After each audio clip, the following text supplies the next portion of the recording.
We're back at the Centrum in Worcester, Massachusetts, as we get ready for the first round of side-by-side competition here in the U.S. Auto Association Monster Truck Showdown. But take a look at the way the pairings ended up after qualifying. Number 1 versus number 5. Barefoot versus Bigfoot. The ultimate Ford versus Chevrolet matchup with the defending world champion in the Chevy. Checking the starting line traction, and Jim Kramer, the ultimate monster truck pilot, lining up Bigfoot in the far lane. They leave the line together. Bigfoot out in front. Unbelievable nosedive at the finish line. And the world champion is history in round 1. Take a look at this landing. Absolutely incredible. Mike Wyatt and the Jersey Outlaw and Rob Fuchs and the First Blood Fords pull to the starting line, and they're going to have to go a long way to give the crowd more excitement than they just got in the opening pairing. Fuchs, the number 3 qualifier in the red Ford in the far lane. Mike Wyatt had his problems during the qualifying round, ended up in number 7 spot in this 8-truck field. He clears the throttle a couple of times, but it doesn't sound much better.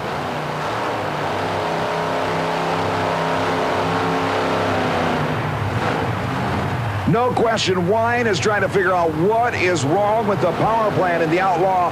He can only hope that Fuchs makes a grave error here and hands him the win.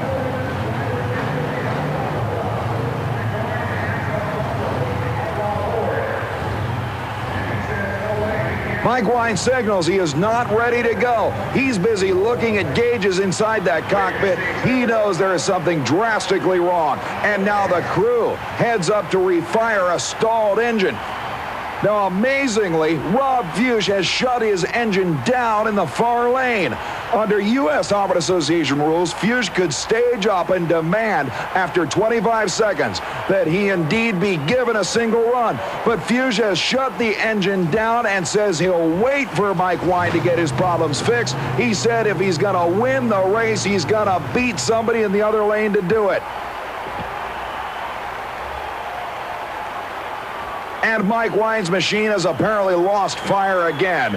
And regardless of the sportsmanship shown by Rob Fuchs, it looks like the First Blood machine may be getting a solo run.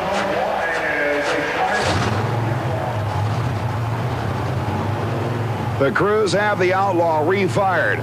But based on what it's gone through just in the last minute or so here on the starting line, chances are it won't stay running for very long. We'll have to wait and see. Fuchs still refuses to give up. He is going to give Mike Wine as much time as it takes to make his run. They're both running. I can't say for how long, but they're ready.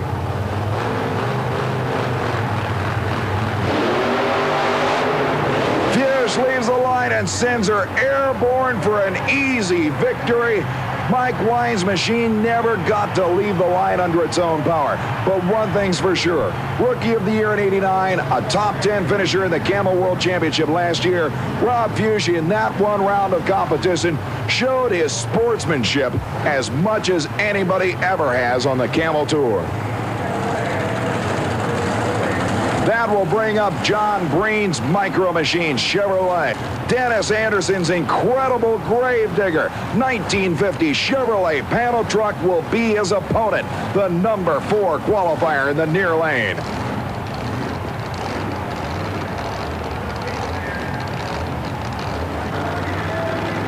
Both trucks now ready. Both drivers intently focused on the green light located at the finish line.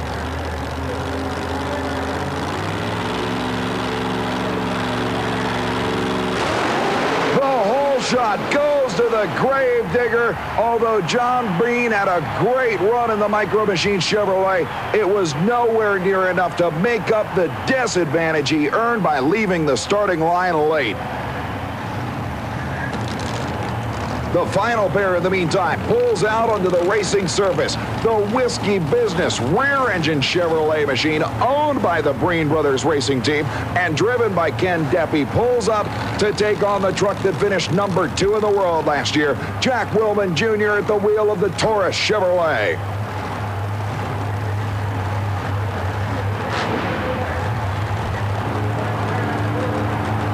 They leave the line, but it's It's all Taurus at the finish line.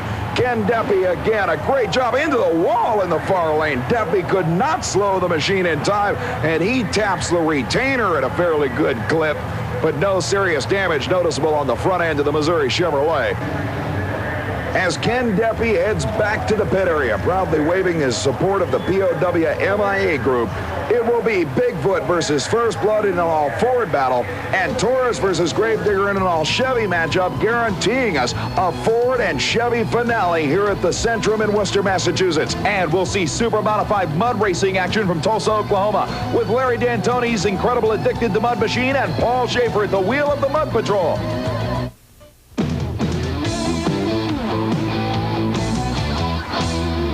We're in Oklahoma City, Oklahoma at the Oklahoma City State Fairgrounds Arena as we get ready for the qualifying round for the nation's quickest and fastest indoor motorsports machines, the Super Modified Mud Racers. Mark Watrous out of the state of Michigan, the Rancho Shock Absorber Ford Thunderbird funny car with supercharged Ford power. On the brakes hard. He stops it in time. An incredible run. The elapsed time, 1.85 seconds. A new course record. Byron Tinky out of the state of Iowa, the Bad Habit supercharged Chevrolet 1932 Coupe. Next up. Tinky on the brakes. He'll stop it in time, and a great run for the blue Chevrolet. 2.15 seconds. Here's the most identifiable mud racing vehicle in the sport. The Mud Patrol 1932 Chevrolet nitrous oxide injection with a new driver this season, Indiana's oval track stock car veteran Paul Schaefer. Wheels up and into the finish line poles. Paul Schaefer nets himself a disqualification.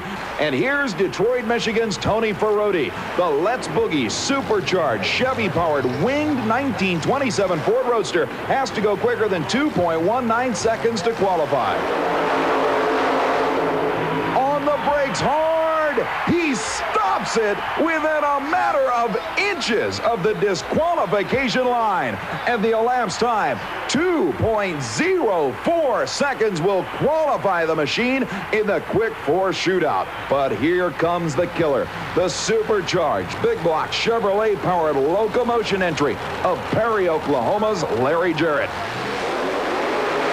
A great run on the brakes hard. He'll stop it with 3 feet to spare. The best news, though, is the elapsed time. 1.94 seconds. But here's the ultimate killer. 3-time and defending world champion Tom Martin in the Super Trooper 32 Chevy. Rough ride. Martin runs 2.12 seconds. Ken Crum and the Wild Thing supercharged Chevy-powered dragster, always one of the toughest, fastest, and lightest campaigners in this super modified division. A great run. He shuts down a little bit early. Ken Crum runs 1.98 seconds and makes the field. So number one, the Ford of Mark Watrous at 185, followed by defending champ Larry Jarrett at 194, then a 198 by Ken Crum and a 204 by Tony Ferrotti. But we've got mud racing and monster truck action yet to go. Don't go away.